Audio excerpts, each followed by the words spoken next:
After all the months of waiting, the discussing, the debating, we're here.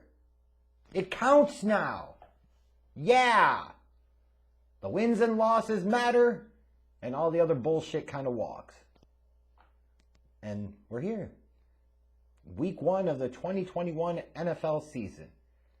And the Bears kick off their slate of games this year on Sunday night.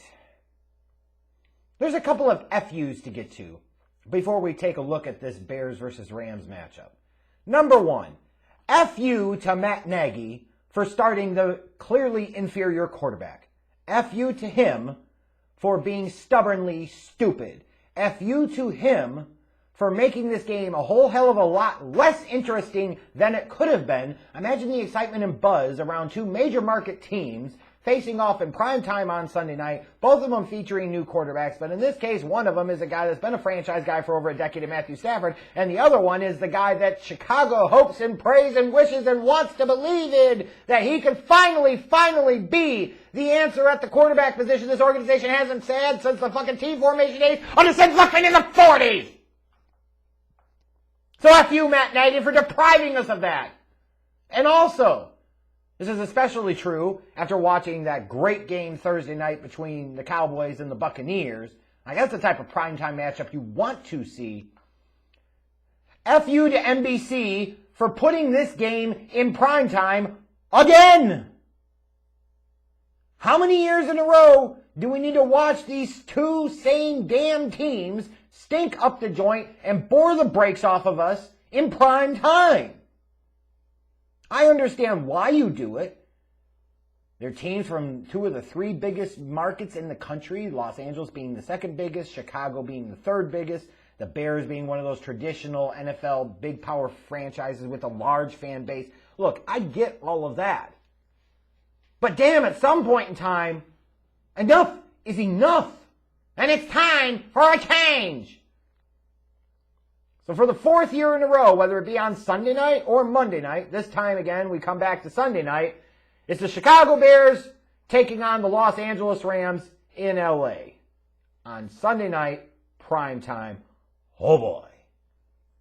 Looking at this season to start for the Chicago Bears, you take a look back to last year, it finished with a 500 record.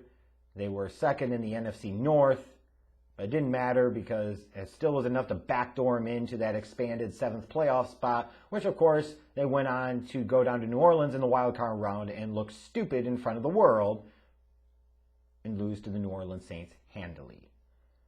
In the offseason, Matt Nagy, Ryan Pace kept their jobs.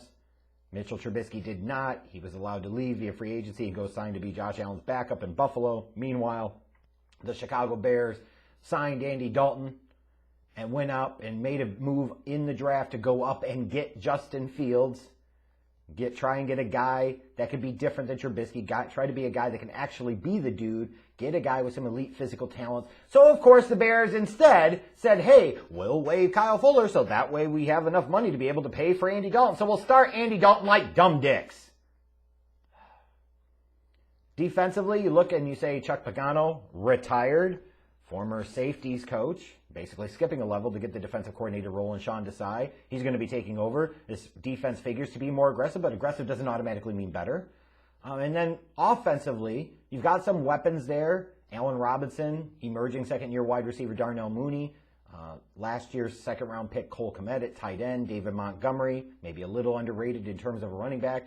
But how's this offensive line going to do? Is it going to be able to protect anybody? Is it going to be able to open up holes in the running game? What we saw in the preseason certainly is a cause for concern, based off of the guys who aren't there due to injury, like a Tevin Jenkins, and the guys who are there because some of them just flat out suck. Meanwhile, for the Los Angeles Rams, he had a good year last year, 10-6, second in the NFC West, finishing behind Seattle by a couple of games. Won their playoff game in Seattle in the wild card round, and then went to Green Bay and lost in the divisional round, largely on the backs and the strength of that elite number 1 ranked defense that the Rams had last year under defensive coordinator Brandon Staley, who now is gone because he's taken over the Los Angeles Chargers head coaching job. But the Rams clearly seeing that Jared Goff is not the guy that they think could take them truly all the way. and his relationship with head coach Sean McVay deteriorating to some degree, that relationship being irreparable, him not trusting Jared Goff anymore, they decided to make a big move, and they certainly did, sending Jared Goff and a couple of future first-round picks to the Detroit Lions to bring in Matthew Stafford, and oh boy! Now we're going to see what Matthew Stafford could do with a real team. Now we're going to see whether it is Stat Patford or this was a truly franchise to elite level guy that was criminally underappreciated due to the shit-stained organization that he played for over a decade in the Detroit Lions. This is still a team that you would anticipate, though, being led by their defense. You've got some real standouts out there in Aaron Donald and Jalen Ramsey. You could certainly throw in, based off of the success of last season, a Leonard Floyd as well. So you've got marquee guys at all three levels of the defense. So this Rams team comes into this season looking at having some big expectations, thinking about winning the division, thinking potentially about getting home field advantage, thinking potentially about, hey, this quarterback's going to make all the difference that we can make another run at the Super Bowl. Whereas the Bears, what the fuck are you supposed to expect with this? Mediocre quarterback produces mediocre results. If you're going to be mediocre, then at least play the young kid and unleash him, and let's see what type of upside and true potential he has. But of course, Nagy's a numbskull, so we're not doing that. We can hope to God that Dalton's so bad that he gets benched at halftime or something like that, but that's probably hoping and wishing a little bit too much. To what I referenced early on about the whole, why do we have to do this again? This is going to be the fourth straight year that the Rams and the Bears play on Sunday night or Monday night, some type of primetime game. And those games have all been brutally bad watches. Remember 2018, the Bears actually won that one 15-6, but Trubisky was bad and Goff was worse. 2019, the Rams won 17-7. Last year, if you remember the Monday night game, the Rams won 24-10. Like, why do we keep putting these two teams facing off against each other on Sunday night or Monday night in primetime in any way, shape, form, or capacity when the last three matchups have sucked? They have been boring fucking snooze fests. Excuse me, Rams fans, I'll translate that for you. Boring snooze fest football. Hashtag Bears football. Bears football! An offensive unit that's boring the brakes off of you right out of the gate starting in week one. Oh, that's Bears football. We're going to do it again, though. And of course, for Bears fans, that should cause a lot of dread because Noontime Nagy doesn't exactly have the best track record in these primetime featured national games. If you combine like Thursday night, Sunday night, Monday night, Thanksgiving Day games, London games, like those truly featured national platform games, including the playoffs over the past 3 years of Matt Nagy's reign as the head coach of the Bears, he has a losing record. He's 8-10. The last 2 years, he's 4-8. So 2018, the year they went 12-4, won the division, padded his numbers quite a bit. The last 2 years, they've stunk. Now, some of you are going to certainly associate that with Trubisky, and certainly some of that blame falls there. But that ain't where all the damn blame falls. I call him Noontime Nagy for a reason. Because when the lights are the brightest, he shrivels up. So not a good harbinger of success to come for the Bears on Sunday night, both in terms of recent history against the Rams, where the Rams have won the last two games, both in ugly fashion, and Matt Nagy's overall record in the lights of prime time, and especially over the past couple of seasons. When you look at this game and think about some of the matchups, what are going to be the keys to success for each team, for the Chicago Bears, the offensive line is going to have to protect Andy Dalton.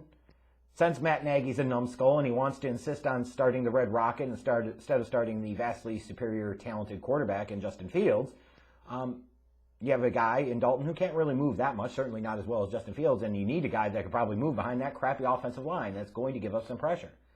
So the Bears' offensive line has to figure out a way to be able to protect Andy Dalton. If you have to run more max protect sets, that's what you do. If you only send 3 receivers out instead of 5, or only 4 receivers out instead of 5, then that's what you do. You got to be able to keep your quarterback upright. This defense is probably going to need to force a couple of turnovers. At least 2, maybe 3. Obviously, you always want to win the turnover battle, but just in this case in general, this defense is still going to have to be, especially with Andy Dalton as the quarterback of the offense, this defense is going to have to be what carries the team, although I question how much they really can this year. It's not 2018 anymore. Vic Fangio's not walking through the door anymore. Kyle Fuller certainly isn't walking through in the door anymore because they basically cut him so they can pay Andy Dalton. Well, this defense is going to have to force a couple of turnovers, and timely turnovers would really be nice if they forced a fumble or got an interception inside of Rams territory to help shorten the field position and give the team an advantage because they're going to need it. And just put Justin Fields in the damn game. Honestly, if you're a Bears fan watching this on Sunday night, oh, I don't want to see him lose. Why? Every game with Andy Dalton starting is a waste of time. Every snap that he takes, every throw that he makes is a waste of time. You don't want a close competitive matchup, especially if you pretend to be a big supporter of Justin Fields playing right now. You want this team to look like shit. You want them to get embarrassed. You want there to be absolutely no doubt that you look at the Rams and you see a contending team in the NFC with a legit quarterback, and then you got the fucking Bears with the Red Rocket. How much longer are you going to perpetuate this cycle of stupidity? Don't root for them to win. Don't root for them to not embarrass you. You want this team to get rocked. You want them to get embarrassed. Because it's not about this meaningless-ass Week 1 game. This is about the future of the organization for the next 10 to 12, 15 years. Either way, just put Justin Fields in the damn game. I hope Andy Dalton throws like 3 picks in the first half and plays like absolute shit. The more he's likely to do that is the more likely that Justin Fields might see the damn field. And, of course, the second he does, Matt Nagy should be immediately fired because he was wrong. And not the type of mistake you deserve another chance for. But for the Bears, like, offensively, I guess they've just got to hope that they can run the ball, not turn the ball over, and maybe get a couple of big plays. But that sure seems like it's asking a lot against this Rams defense. But, you know, sometimes it could take either offenses or defenses, one of the units, you know, to get into rhythm the first week or two of the season. So we'll see. For the Rams, attack Kindle Vildor and Duke Shelley and the other guy's not named Jalen Johnson in terms of the corners on this Bears defense. They're young. They're questionable. I think Vildor in time is going to be able to hold up outside as a kind of press number 2 corner, but you got to go after him. You got to target him, especially Shelley. You look at those nickel-dime corners, those nickel-dime units for the Bears, there's some questionable depth there. If you're the Rams, you got to find ways to get Robert Woods, Cooper Kupp into ideal matchups where you can exploit it and take advantage of that. Stop David Montgomery defensively. Force Andy Dalton to beat you. If you make the Bears one-dimensional, they're cooked. You've done it the past few seasons. Don't rock the formula. Don't change it. Why would you? My prediction for this game is probably a boring snooze fest. And it's not just me being a hater. It's looking at recent history, people, and saying the last 3 matchups have largely sucked. They have not been good watches. They've been boring as hell. Bad offense. Give me a break. Bad quarterback play. You already know it. And from the Bears, you're probably expecting more of the same. I think the Rams are looking at this game as a chance to get off to a good start, beat a team that they should beat, defend their home turf, and make a statement on national TV. I think the Rams win this one. I know the spread on this game is like 7.5 points. I know I'm going to be absolutely picking the Rams to win and cover that 7.5. So I'll take the Rams 27 and Bears 15. Maybe they'll get some garbage time points in there. The one hope the Bears have going into this matchup, honestly, is it's week 1, and teams can sometimes take a while to gel together, form chemistry. They can have communication breakdowns. Like, things can happen. Like, I know I'm being incredibly harsh, but things can happen. So it's not unheard of that the Bears could potentially surprise and shock people and win this game. But we also have this thing called reality. Let's be realistic. There is nothing on paper that suggests to you, logically, that this Bears team can win Sunday night. And even if they do, inevitably, you know, even if they were somehow miraculously to pull this off, you'll have Bears fans coming into the comments of this video here and talking shit about it, to which I will look at them and say, what are you bragging about? That is not a good thing. This is not the flex that you think it is. F the NFL and NBC for putting this game again for the 4th year in a row in prime time. F Matt Nagy for making this game a whole hell of a lot less interesting because he insisted on starting the Red Rocket Andy Dalton instead of the vastly superior talent in Justin Fields. And F our luck for having to sit through this damn game on Sunday night.